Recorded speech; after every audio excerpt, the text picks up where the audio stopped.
Hello and welcome along to this edition of Racing to Win. I'm Brett Davis alongside of Paul Lally and Tom Wood, and between the three of us we're going to do our best to dissect the 10 race card at Sha Tin.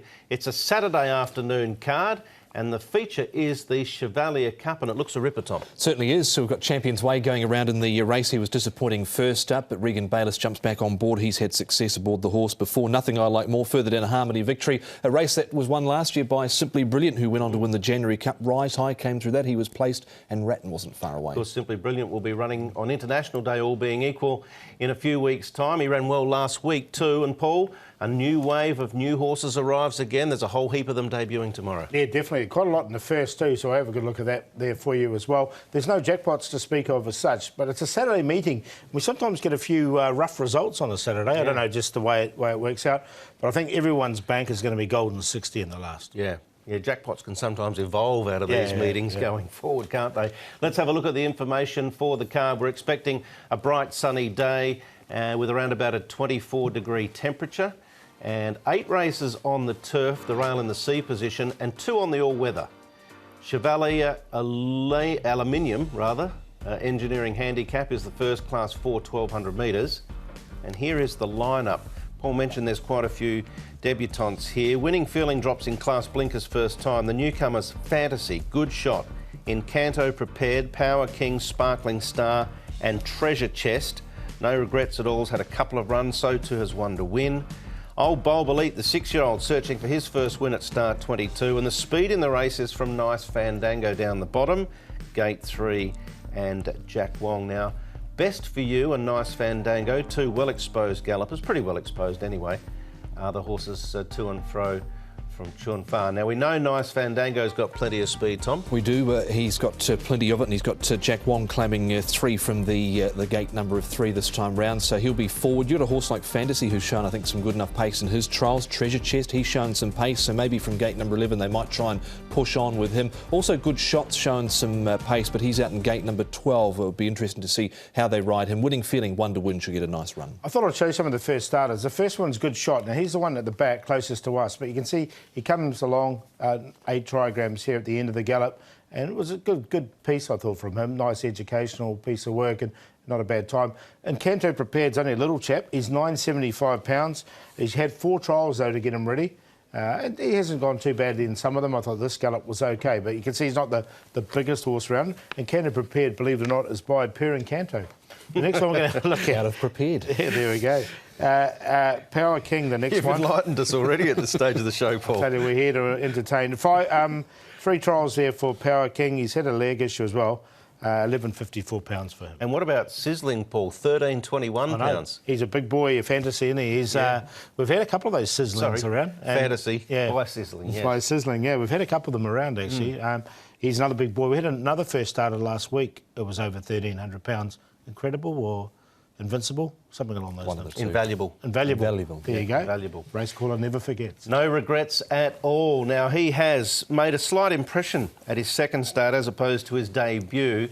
He did hit the line okay. Again, Greenest Rawness was there for exposure. It's fair to say there's not much form in this race from some of these horses. I mean, you've got a horse down the bottom which won 4 races, which is Nice Fandango, who is out of form. But this horse has only had 2 starts, and he's sort of unexposed at the moment, so I found a spot for him. I thought the run was okay. That was from gate number 10. He's got gate number 1 this time round. Alexi Bedell, Richard Gibson, they've teamed up for a winner, so I thought with gate number 1 better drawn this time round. He was hitting the line okay there. All right, let's have a look at a Fantasy, who is by Sizzling, and 1,321 pound, this 4-year-old.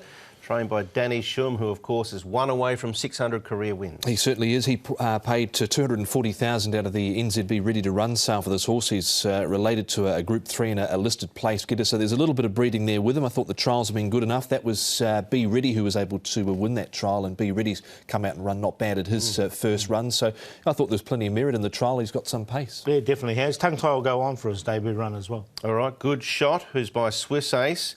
And Encanto Prepared, as Paul's highlighted already, by Per Encanto, one with John Sires and one with David Hall. Yeah, I think these horses are both showing enough to have a chance here. As I say, it's not the strongest race around. I thought it was a good run from Good Shot. He's had the 2 trials. This is one of them, and he did win it. Now, he's by Swiss Ace, and that progeny has gone well on the all-weather in the past.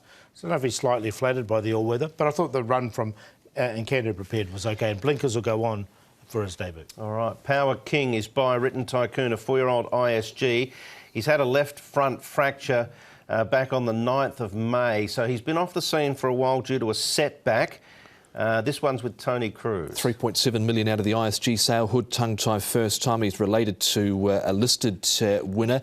That's Shining Gem on the outside, running second to him in this trial. He's come out and won since. He was just pushed out a little bit late in that trial, but I'd be prepared to potentially include him with that trial under his belt. Treasure Chest by Ocean Park. He's with Ricky Yu. What a night Ricky had on Wednesday evening. I'm going to go with this one. Now, if you have a look at this trial, this is Athero winning.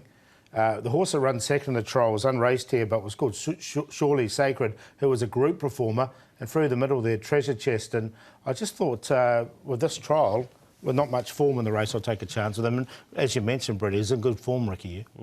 Yeah, of course. I think the ready-to-runs are on at the moment in New Zealand. Yeah, they've just been. Hong Kong had a fill-up down there. Yes, so there'll be more heading this way, no doubt, in the not-too-distant future. Yes, there's a lot to sift through here, and a lot of the exposed form is sort of average to work around, and you throw that amongst the newcomers. What did you end up with in the end, Paul? Yeah, it's a bit of a Treasure Chest. Yeah, Treasure Chest. It's a tricky race, this one. I've gone with him.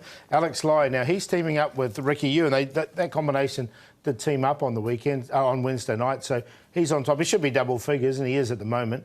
A good shot, another one of the first starters. No regrets at all with just the 2 starts and Canada Prepared. So I just think that if these first starters, any of them are any good, they'll get their opportunity in this race. 7-3-8-4. Yeah, I'm going with some of the new horses in this race as well. A good shot in particular. He was known as Confederacy when he trialled in New Zealand with Nigel Tyler. He won a trial there at Cambridge by about 8 lengths, and one of them he looked pretty good in doing so. And I think he's trialled well enough here to give this race a good shake. 2 Fantasy, I thought he's trialled well, no regrets at all with a better draw. And I've thrown in good old Bulb Elite. He's at, what in the market, 6.9, so there's a bit of money for him, 3, 2, 8 and 11. I struggled. The market early hasn't given me any help either. There's not a lot of money for any of the newcomers, a decent amount. So I'm still sitting on the fence. I had a few numbers. I've scribbled them out. I've written a few more down. I'll probably change them again before we get to the races and come up with something. But it's an intriguing opening race, that's for sure.